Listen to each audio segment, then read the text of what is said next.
کچھ چیزیں رزق سے محروم بھی کر دیتی ہیں، تقویٰ چھوڑ دینا، نافرمانیاں کرنا.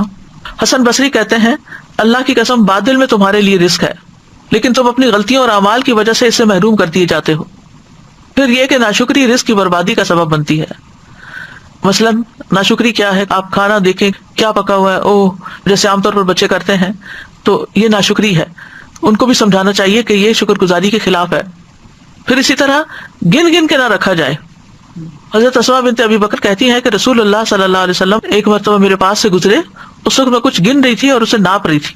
فرمایا اے اسماء گن گن کے نہ رکھو ورنہ اللہ بھی تمہیں گن گن کر دے گا.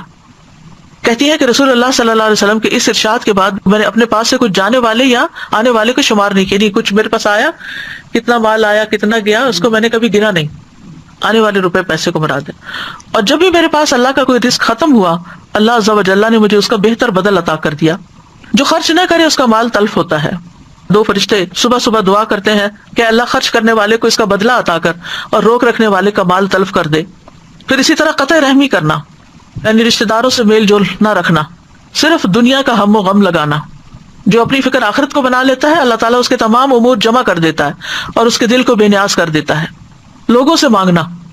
عبد الرحمن بن عوف کہتے ہیں رسول اللہ صلی اللہ علیہ وسلم نے فرمایا جو شخص ایک مرتبہ مانگے گا اور مانگنے کا دروازہ کھول لے گا تو اللہ تعالیٰ اس پر تنگ دستی کا دروازہ کھول دیں گے.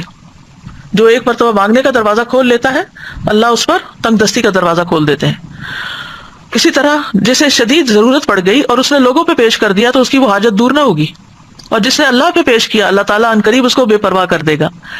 اس لیے ہر رزق کی تنگی میں اللہ ہی کی طرف رجوع کرنا چاہیے.